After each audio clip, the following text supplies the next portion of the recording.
2022 में 2021 की नीट की काउंसलिंग चल रही है। ऐतिहासिक देरी है, पहली बार ऐसा हो रहा है। पहले तो कोविड की वजह से एग्जामिनेशन के फॉर्म देर से आते हैं, फिर एग्जामिनेशन में देरी होती है, इसके बाद कुछ कोर्ट केसेस आ जाते हैं बीच में, तो रिजल्ट में देरी हो जाती है। रिजल्ट आता है, फिर से कोर्ट केसेस होते हैं, इसके बाद काउंसलिंग की शुरुआत होने में देरी हो जाती है, और इसके बाद जब काउंसलिंग शुरू होती है तो फिर से कोर्ट केस होता है और राउंड 1 के अलॉटमेंट रिजल्ट को हटा लिया जाता है। लगभग 9 लाख नीट के सफल अभ्यर्थी हैं जो कि क्वालिफाइड हुए हैं नीट, जो कि एलिजिबल हैं एडमिशन के लिए, और वो जाने अनजाने इस ऐतिहासिक क्षण का हिस्सा है। एक ऐसी कहानी जिसमें हर रोज एक नया अध्याय जुड़ जाता है। क्यों एमसीसी का अलॉटमेंट कैंसिल हुआ, अब ये कहानी भी आपको सुना देता हूँ। पौंडीचेरी के 5 कैंडिडेट्स हैं जिनको कि जिपमर में इंटरनल कोटा नहीं मिला, वो अपने हक से वंचित रह गए। अब इसके बाद यहाँ से जो अलॉटमेंट आया है, कौन जिम्मेदार है इसके कैंसिलेशन के लिए, यह डिसीजन मैं आप पे छोड़ूंगा, लेकिन क्रमवार आपको बता देता हूँ कि एक्चुअल में हुआ क्या था। जैसा कि आप सब जानते हैं कि जिपमर एक सेंट्रल इंस्टीट्यूशन है, इसकी 50% सीट्स जो होती हैं वो पौंडीचेरी के लोकल कैंडिडेट के लिए आरक्षित होती हैं, और बाकी की जो 50% सीट्स हैं वो ओपन होती हैं। अगर आपने एमसीसी की काउंसलिंग की है तो आप सीट मैट्रिक्स को देखकर या फिर चॉइस फिलिंग के समय जो ऑप्शंस आते हैं वह देखकर ये जानते होंगे। ऐसे में 5 कैंडिडेट्स ऐसे हैं जो कि थे तो पौंडीचेरी के, लेकिन उनकी 10 तक की पढ़ाई जो है वो पौंडीचेरी से हुई थी, लेकिन 12 जो है वो उन्होंने अपने निकटतम दूसरे राज्य जैसे कि आंध्र प्रदेश और तेलंगाना से किया था। ऐसे में जिपमर ने जो एलिजिबल कैंडिडेट की लिस्ट जारी की, इनमें इन 5 कैंडिडेट्स का नाम नहीं था। पांचों कैंडिडेट का दावा यह है कि वो 5 साल से ज़्यादा समय से पौंडीचेरी में रह रहे हैं। इस तरीके से जो एलिजिबिलिटी क्राइटेरिया है उसके हिसाब से उनको पौंडीचेरी का डोमिसाइल स्टेटस मिलना चाहिए, अर्थात जिपमर की जो इंटरनल सीटें हैं इनके लिए उन्हें एलिजिबल होना चाहिए, लेकिन उनको ये हक नहीं मिला। फिर क्या हुआ, एमसीसी की काउंसलिंग शुरू हो गई। जब वो उन्होंने चॉइस फिलिंग की तो वो रजिस्टर नहीं कर पाए खुद को जिपमर इंटरनल कोटा के लिए। क्यों नहीं कर पाए, क्योंकि जिपमर ने जो लिस्ट एमसीसी को भेजी थी एलिजिबल कैंडिडेट्स की, वो उस लिस्ट में इन 5 लोगों का नाम नहीं था, तो इस तरीके से उन्हें अलॉटमेंट भी नहीं मिला। जब तक ये सारी चीज़ें चल रही थीं, इन्होंने कई सारे प्रयास किए, लेकिन बावजूद इसके इन 5 स्टूडेंट को इनका हक नहीं मिला। इसका नतीजा क्या हुआ, 5 छात्र मद्रास हाईकोर्ट की शरण में चले गए। वहां पे उन्होंने केस फाइल कर दिया, और रेस्पोंडेंट कौन बने, सबसे पहले रेस्पोंडेंट भारत सरकार, उसके बाद मेडिकल काउंसलिंग कमेटी, इसके बाद एनएमसी, इसके बाद जिपमर, नीट के डायरेक्टर, और 6ठे नंबर पे नेशनल टेस्टिंग एजेंसी। कोर्ट में 27 जनवरी को सुनवाई शुरू हुई। जब ये सुनवाई चल रही थी उसी समय एमसीसी ने अपनी तत्परता दिखाते हुए रिजल्ट को जारी कर दिया, जबकि रिजल्ट आने की जो डेट थी वो बाद की थी। लेकिन जैसे ही रिजल्ट जारी होता है उसके कुछ समय बाद ही मद्रास हाईकोर्ट का ये ऑर्डर आ गया था, और जिसकी वजह से एमसीसी ने इसे होल्ड कर दिया था, लेकिन सारी बातें वहां पे नहीं बताई गई थी। और ये जो नोटिफिकेशन है न्यू रजिस्ट्रेशन की, वो एमसीसी ने आज यानी कि 28 जनवरी को डाली है।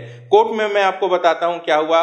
कोर्ट में जब ये कैंडिडेट पहुंचे तो वहां पे उन्होंने कोर्ट को बताया कि इन्होंने ये जो प्रॉब्लम हुई है इसकी शिकायत एमसीसी को भी की थी, और इन्होंने एमसीसी को 22 जनवरी को ही, जबकि रजिस्ट्रेशन का प्रोसीजर चल रहा था, अवगत कराया था कि ये एलिजिबल हैं, फिर भी इनको इंटरनल कोटा ऑप्ट करने का ऑप्शन नहीं मिल रहा है। और इन्होंने साथ में एलिजिबिलिटी क्राइटेरिया जो कि जिपमर की ऑफिशियल थी इसे भी भेजा था एमसीसी को। एमसीसी ने स्वीकार भी किया था, लेकिन यहाँ पे कोई कार्रवाई नहीं होती है। यह 5 कैंडिडेट जिपमर में भी जाते हैं और जिपमर के ऑफिशियल्स से मिलके अपनी बात रखते हैं। वहाँ पे जो जिपमर के ऑफिशियल्स हैं उन्हें भी यह एहसास होता है कि ये कैंडिडेट ऐसे हैं जो कि यहाँ के डोमिसाइल्ड हैं और इनको इनका हक मिलना चाहिए। इसके बाद जिपमर भी एक चिट्ठी भेजता है एमसीसी को 24 जनवरी को, लेकिन एमसीसी ने कोर्ट में यह तर्क रखा कि जब तक उन्हें ये सारी बातें पता चली तब तक जो टाइम स्पैन है वो बहुत कम बचा था। ऐसे में इनकी जो रिक्वेस्ट थी उस पर विचार कर पाना संभव नहीं था। हालांकि एमसीसी ने कोर्ट को ये कहा कि इस पे कोर्ट जो डिसीजन देगा वह सबके लिए मान्य होगा।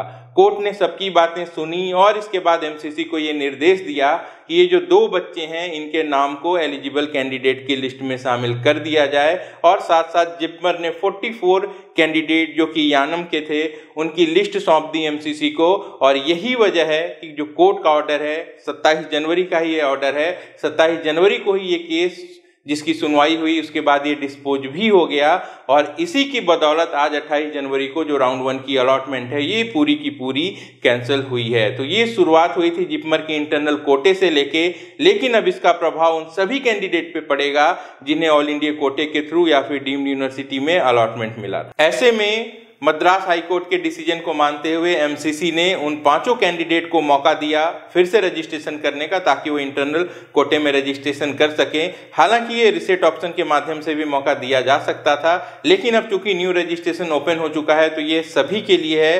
तो कई सारे कैंडिडेट, इतना तो तय है कि पहले से जितने कैंडिडेट ऑलरेडी अप्लाइड थे उससे ये संख्या बढ़ जाएगी, क्योंकि कैंडिडेट्स जो हैं वो अभी फ्रेश एप्लीकेशन जरूर करेंगे।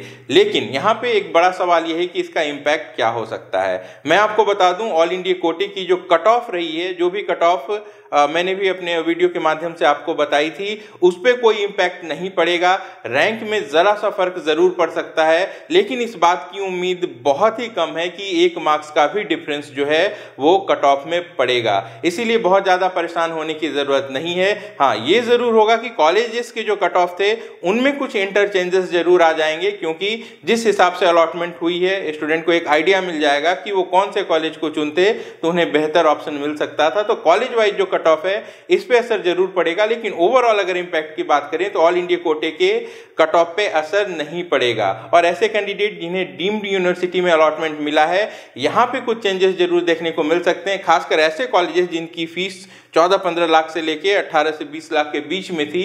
यहाँ पे थोड़े चेंजेस देखने को जरूर मिल सकते हैं। लेकिन अब ये जो डिसीजन है ये कोर्ट का है और इसका सम्मान हम सभी को करना है। तो जो अब वास्तविकता है इसको एक्सेप्ट कर लें, आगे बढ़ें। जिनका रजिस्ट्रेशन छूट गया है उनके पास रजिस्ट्रेशन करने का मौका है।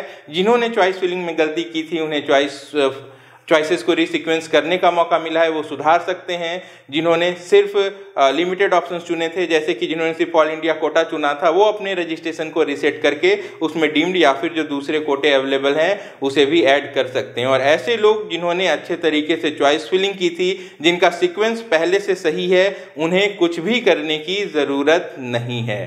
तो ये अपडेट्स थे। आप अपना और अपनों का अच्छे से ख्याल रखिए। मैं मिलता हूँ नई जानकारी के साथ। नमस्कार, जय हिंद।